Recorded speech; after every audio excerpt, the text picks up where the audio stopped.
Tidak ada yang tahu kapan Ryan mulai merasa ada yang tidak beres dalam tubuhnya.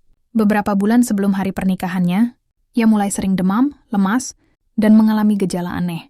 Tapi ia menolak pergi ke dokter. Ia takut pada satu hal, kebenaran.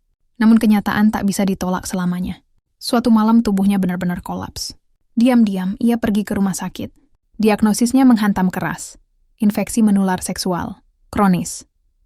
Bukan sekadar penyakit, tapi cermin dari masa lalu yang tak bisa ia hapus. Ryan terduduk di ruang pemeriksaan, menggenggam hasil tes dengan tangan gemetar. Kepalanya penuh pertanyaan. Haruskah ia batalkan pernikahan? Haruskah ia jujur pada Sarah, perempuan berhati emas yang selalu ia anggap sebagai penyelamat? Tapi cinta kadang membuat kita egois. Aku takut kehilangan dia. Nah, bisiknya pelan, hampir seperti doa yang patah. Ia memilih diam, menyimpan hasil diagnosis di laci terdalam.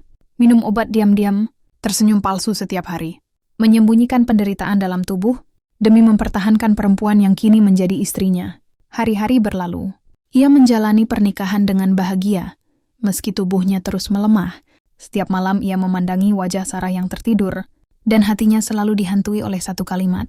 Kalau dia tahu, dia akan pergi. Namun takdir tak bisa selamanya dilawan. Sarah mulai sakit. Gejalanya mirip, terlalu mirip. Ryan tahu saat melihat wajah pucat istrinya, bahwa ia telah menularkan luka yang selama ini ia sembunyikan. Malam itu, ia menangis di lantai kamar mandi. Di tangannya tergenggam botol obat dan hasil diagnosis lamanya yang sudah kusam. Ia menatap cermin, dan dari pantulan cermin itu, ia seakan melihat Sarah, tersenyum seperti biasa. Tapi kali ini senyuman itu terasa seperti tusukan. Maafkan aku, Sarah.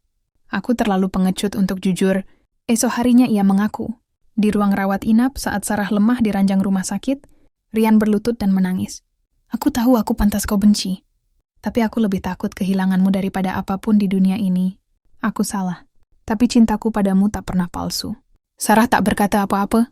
Ia hanya menatap suaminya dalam diam. Tapi dari sudut matanya jatuh air mata. Entah itu air mata luka atau cinta. Mohon dukungannya untuk like dan subscribe.